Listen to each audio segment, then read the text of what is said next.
This is step 2 in creating a yearbook layout, and this is actually the layout that we're trying to recreate. You can see how where the photos roughly are placed. So the next step is to put photos in, but don't need to be too particular where they are. We can still move things around afterwards. The things you want to watch out for is the amount of spacing. That's why we have a grid, but you get a rough idea of where the images are. So I'm going to go ahead. You see that the spread has an eye line that goes through the spreads here.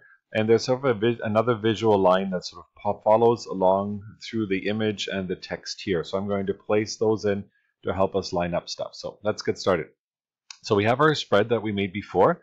And now to place photos, we're going to use the rectangle frame tool. And with that, we can pull in boxes to actually place our images. Now, before we do that though, because we wanted to know where those eye lines go, I'm going to show you how to create those eye lines. So I'm going to delete that box.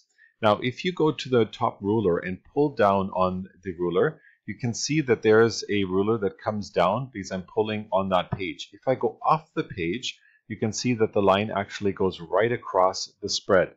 So what I want to do is I want to pull down these guidelines. Now for my eye line, I'm going to put it at 40. I'm going to go down till it says 40, and I'm going to pull another one down at 40p6. Just a half pica down, so that's for my eye line. And for that headline in that space, I know I want to be at 9, so I'm going to pull that down as well. That'll give me a frame of reference for the top image.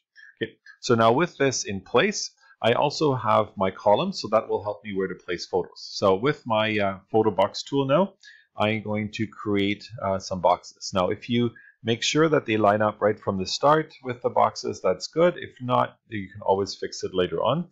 So I'm just going to pull a box in here, and knowing roughly where I want them to go afterwards, I'm just going to pull those in for now, and then we can modify them if they're not quite right space-wise. So this has sort of a little staggered effect here, and your own spread might look a little different.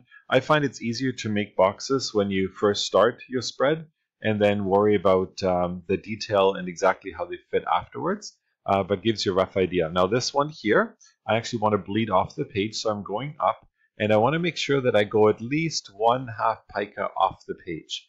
So when you're bleeding a page, you don't want to end at the end of the page, you want to get right off the page. That way when the document is printed, nothing is going to get cut off. So I'm going to create a couple more in here. So we're going to create that grid, and I'm going to put a few more in here. Okay, and I think this one I want to bleed off the side as well. So again, I'm going at least 1 square off the page, and I'm going to do the same thing here.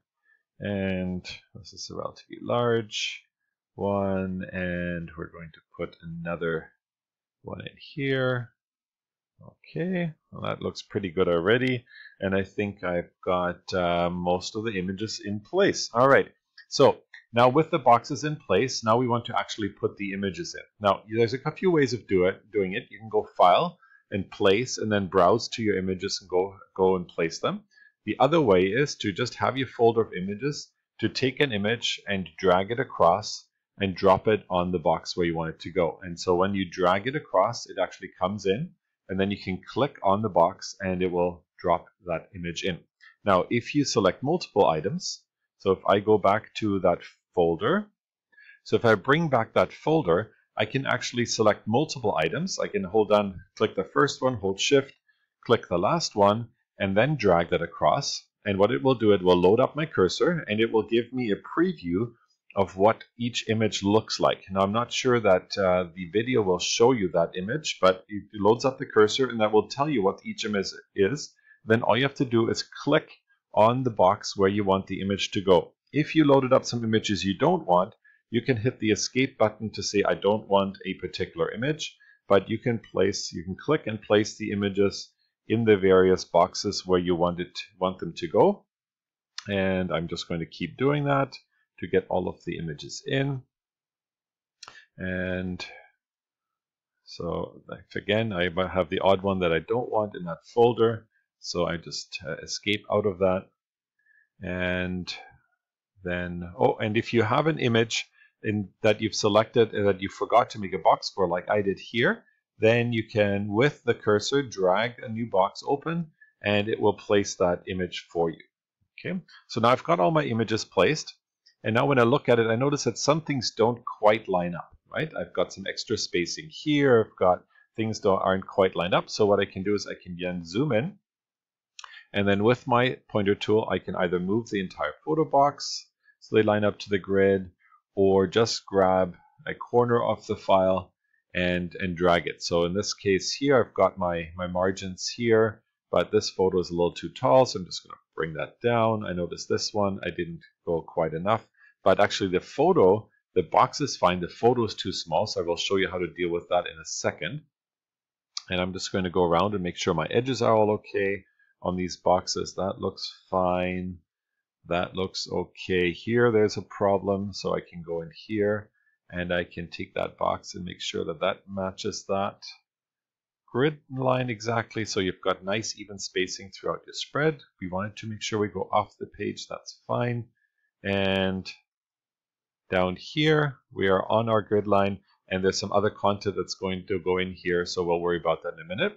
So now I'm going to go View, Fit Spread in Window, so I can see my whole spread again. Now you'll notice that in our example spread, we have the eye line, or not the eye line, but this extra line that we made at 9 points. That lines up perfectly with this part of the image and also our headline.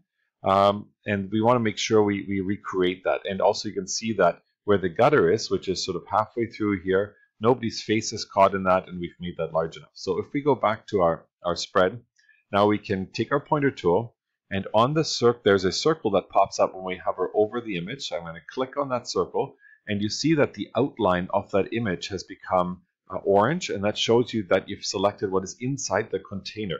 So now what I'm going to do is I'm going to hold down my Shift key, and I'm going to grab at the corner. Holding Shift makes sure that you don't distort the image. So I'm going to make that quite a bit larger, and then I can pick it up with the hand tool, and I can move it up so that bottom of that image lines up nicely with that guideline that I created, and I move it over a bit so that his head isn't caught in the gutter that you can see here. So that looks pretty good. So now we want to do the same thing with the other images, make sure that our spacing is pretty good. You can also see this image is larger, for example. I can right click on an image and go Fitting, and I can say Fit Content Proportionately. Now you want to make sure that you use these first two, the proportionally ones. By fitting content proportionally, you fit the entire photo in, but now it's smaller than the frame, which I don't want. So if you right click and go Fitting and say Fill Frame Proportionally, it uses the whole image and fills the frame. So that works pretty good here. This one is much bigger, so I'm going to go Fitting Fit Content Proportionately. And I'm going to say, okay, well, how does this look? I actually want to get this part of the tempo. So I'm going to hold down my Shift key, and I'm going to make it larger, and I'm going to play around with the sizing. So that looks pretty good. Here I've got the kendo players, and I've got people sitting here. I don't really care about the people sitting so much. I care about the kendo players. So I'm going to move this over a bit, and I'm going to bring them in here. So I have the kendo players. I also think that box is a little small. I'm going to make that just a tiny bit taller. So now I got my whole kendo players in here. Maybe they're a little large. Again, I'm click on the circle, hold down my Shift key, make them a little smaller, and get them in still a little bit smaller there. Okay, now I've got my kendo players. I've got one lonely student sitting there watching them. That works for me. The girls, pretty good the way they're spaced. I don't really need to change that. I can go right click Fitting and say Fill Frame Proportionately. Fit them in a little bit better. Here we've got the two priests that are collecting money. That works pretty good. They're already at the edge, but I can also use my arrow keys on my keyboard to nudge it over a little bit so that it fits a little bit better. Now this image here, I notice it doesn't quite go to the margin, so I'm just going to pull that over so it goes to our grid. So that's pretty good. The deer, a little bit close, so I'm going to again hold down my Shift key, make the deer a little smaller so he fits in. Just a tiny bit more. There we go. That way it looks nice. So you see the distortion on the tiny feet. I like that part of the image, so I want to make sure I keep that right there to the edge. The group photo, again, I want to make sure that we can see everybody in the group photo, so I'm going to reduce the size of that a little bit, move it around so we can see the whole group. And again, this photo of everybody meditating, we want to make sure that we've got the priest and the people sitting. That actually works for me the way it's cropped. Our toilet seat, our Japanese toilet seat, is a little bit off-centered, so I'm going to make that a little larger, bring that back so we see the buttons. I'm going to move it up a tiny bit, and I feel like I've sort of got dead space, so I'm going to make this photo a little bit smaller, so use a little bit less of that space. I can modify the size of the box. So that's pretty good. The food here, maybe a little bit smaller so we can fit the whole table on. We see some faces of happy students. This here, these two cute students here, we'll make sure that we actually can see them. So we'll zoom out a bit. So you see, and if you hover over, again, I'm not sure if you can see that on the video. If you hover over it, often it gives you a sort of preview of what you're going to get. Depends on your video memory, but this is not bad, that cropping, so I like that. So it looks pretty good. Now the one thing that I want to fix, you see how there's a horizon line here that isn't quite even.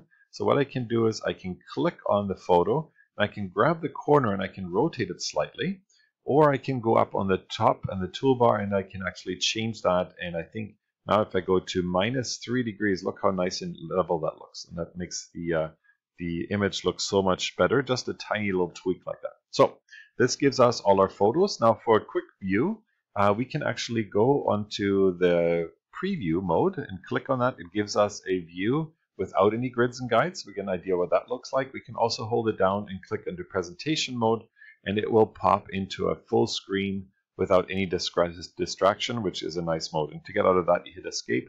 But that is how we place our photos. We're going to go back to our working view to do the next step.